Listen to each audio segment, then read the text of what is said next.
Yo, what is up? In today's video, I'm going to be going over 5 more of the best team compositions in Apex Legends. This video is a part 2 to the part 1 I put out a few weeks ago, so if you haven't seen that, I would recommend checking it out sometime before or after you watch this. As most of us know, choosing the right team comp is one of the best things you can do to set yourself up for a good game. And some comps and legend combos are simply just better than others, especially for certain playstyles. So knowing what they are will be a big advantage to you in game, which is why I created this list with 5 of the best team comps in Apex Legends. The first of which is the classic version 2. This team comp consists of a Gibraltar, Valkyrie, and Seer. I call it the classic version 2 because it is an alternative to the classic, which I mentioned in part 1 of the series. It still uses Gibby and Valk, but replaces Caustic with Seer. Seer has been taking the meta by storm. Everyone started realizing how good and powerful he is all at once, even though his kit didn't get changed. By adding Seer into this comp, it allows you to play a little bit more aggressively than with a Caustic. I want to talk a little bit about each one of Seer's abilities and how it benefits the team, because knowing how good Seer is and how to use him is essential in the meta right now. His ultimate allows you to know where everyone is in a small radius. This is not nearly as strong in pub matches as it is in ranked and competitive. The reason being is that pub fights are usually more spread out with more room to roam. Oftentimes, if you use the Seer ult, the enemy team will simply run around it. This is not the case in competitive and ranked though. The fights are usually confined to a single building or small space, so using the Seer ult will help you to quickly and effectively clean up the entire fight. Obviously, this is super important in being able to play more aggressively in a more competitive setting. Not to mention, if you're fighting a Seer team and they ult, you're then instantly at a massive disadvantage. Pretty much, the only counter to a Seer ult is your own Seer ult to even the playing field, which is probably part of the reason we are seeing a massive spike in Seer players in ranked and competitive. Some of the best part of this comp is how the Seer and Valkyrie synergize. The Valkyrie should be the player who is taking angles, getting close up to the enemy players, and finding entry damage or knocks. Once the Valkyrie player gets one of those, it's the Seer's job to then follow up. That's where his tactical comes in clutch. If the Valkyrie got a knock, then the Seer can use his tactical to cancel the revive and allow the rest of your squad to make a push. Likewise, if the Valkyrie player just did a lot of damage, the Seer tactical can cancel any healing. You might be wondering what the Gibraltar's role in this comp is when it comes to fighting. Generally, he's the player who's in the back supporting the other two and doming if the Valkyrie gets low. Once it is time to push, he can be ready to get up close for the fighting. Of course, this isn't the only way you can play this comp, it's just how most pros do it and what I personally recommend. The last thing I want to mention for the classic V2 is that so many professional teams use it. It was one of the most picked team comps in the recent ALGS finals. This comp is so strong because it uses Valkyrie and Gibraltar as base legends, who are both very consistent and good in high level play. From there it includes Seer, which adds an element of aggression to the comp and allows you to play more aggressively than you otherwise could. Overall, I think the classic version 2 is a super solid and consistent choice right now for any teams that want to run a tried and true comp while still keeping up with the meta. The next team comp on the list is also one that uses Seer, and that is the Smoke and Scans comp. You might have guessed, but it includes Bangalore, Bloodhound, and Seer. The premise of this comp is pretty simple. The Bangalore smokes and the Bloodhound and Seer scan. When done correctly, your team will be able to see the scanned enemies through the smoke and have free shots on them without the risk of being shot at back. There's not too much I need to say with this comp, but I do want to give you a few warnings before you go try it out on your own.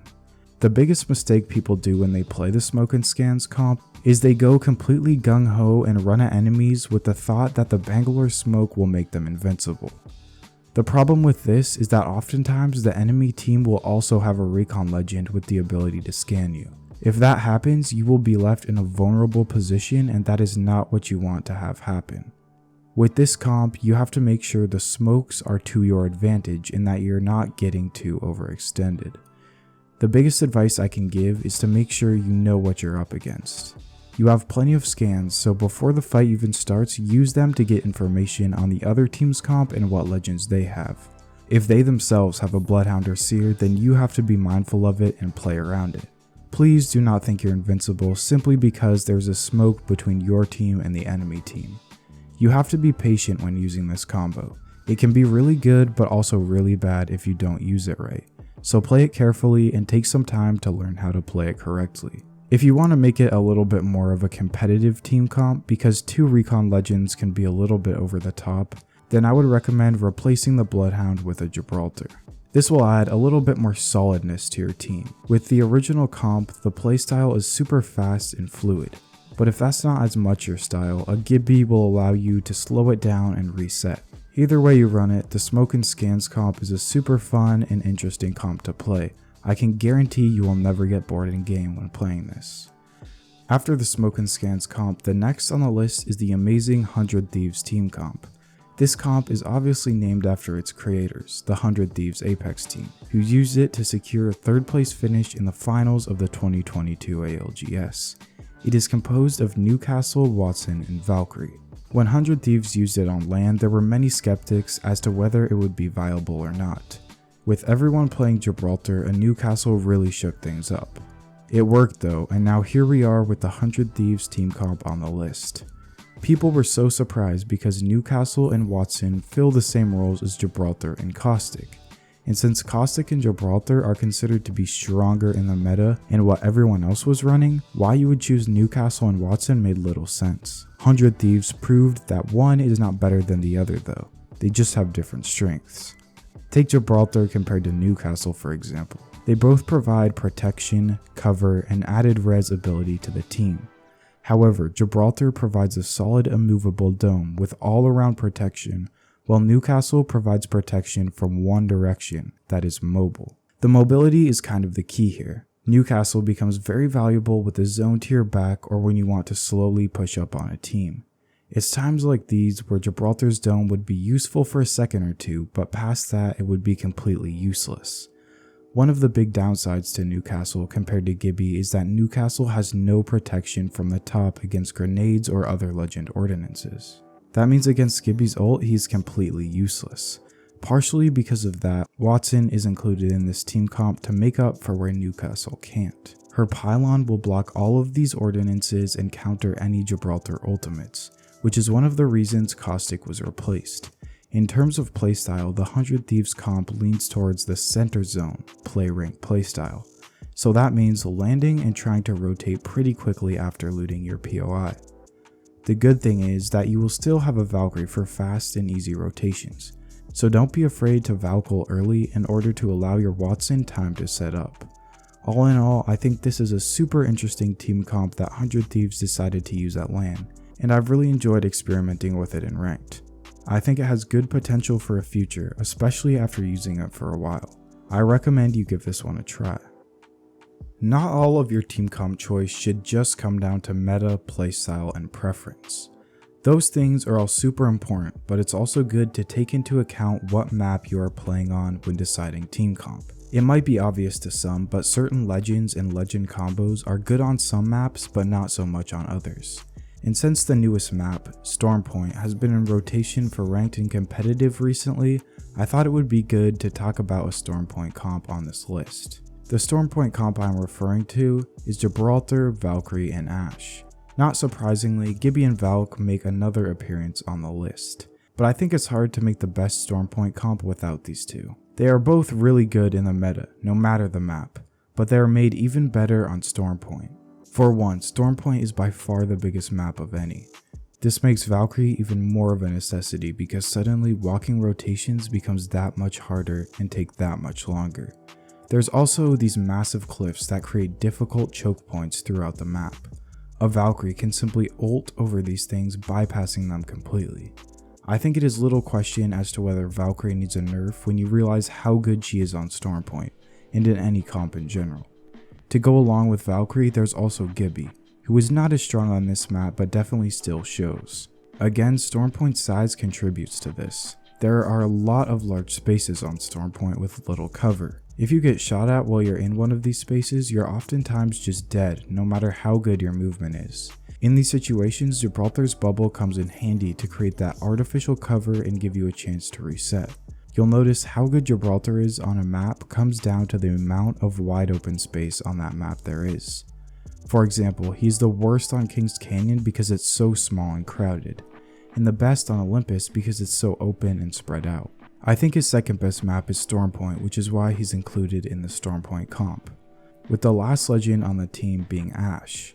Ashe is definitely more of the curveball pick because you don't see her being played on other maps. However, TSM uses this comp on Stormpoint and they convinced me as well as the rest of the Apex competitive community that Ashe has a place in the meta. As I mentioned before, Stormpoint has a lot of water areas and wide open areas. These are almost impossible to traverse if there is a team looking at you, even with a Gibraltar if you try. These are almost impossible to traverse if there is a team looking at you, even with a Gibraltar. If you try, you will probably die. However, a lot of the time you don't have a choice. To rotate to zone or change positioning, you will be forced to cross these wide open areas. This is where Ashe shines. Her ult is the perfect distance for closing the gap and happens almost instantly. It's honestly no mystery as to why pros have adopted Ashe only on Stormpoint. She is adapted perfectly for the hardest areas to play around, where with any other legend you would be dead, but Ashe gets your whole team out safely. If you want to play a little more aggressively on Stormpoint, then this comp also gives you the freedom to do so. You can be on a team in an instant with the Ashe portal and then immediately get into a close range bubble fight. If you watch TSM, they do this all the time. Hal Ashe portals right onto the back or side of a team and Reps immediately throws his bubble. From there, they take the other team by surprise and can usually win the fight quickly and easily. I would recommend trying this team comp out anytime you might be playing on Stormpoint and see how your results compared to your normal comp. Either way, it's important to be mindful of the map you're playing on and how it affects legend choice. Another really interesting thing that constantly dictates comp choice in competitive Apex are the different regions. Most of the regions that the ALGS is divided up into have different playstyles and as a result, different comps. Generally, NA and EU teams will play more aggressively and quicker, while Asian teams will play more carefully and thought out. As a result of this, their team comp and legend choices are also different. And since I mostly have only included NA and EU comps on this list, I thought I would also include the popular APAC comp. It is composed of a Crypto, a Watson, and a Valk. I simply refer to this comp as the APAC comp, because it is kind of the classic for the APAC region.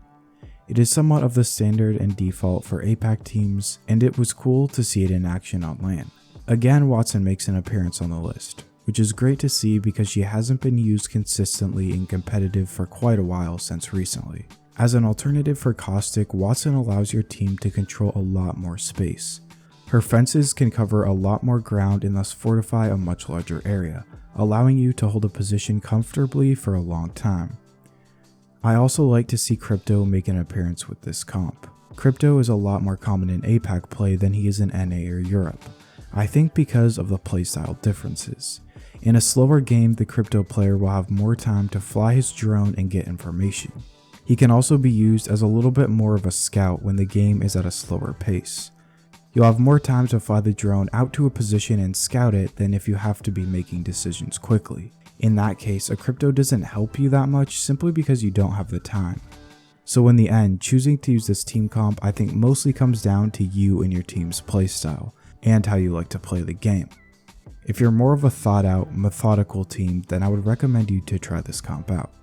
So that was it for the best team comps in Apex Legends Part 2. I would highly suggest you go and check out Part 1 if you haven't seen it already. If there's any team comps or legend combos I missed out on this video, leave it in the comments below and it might make it into a Part 3. If you enjoyed this video or learned something new, please like and subscribe. Thank you for watching.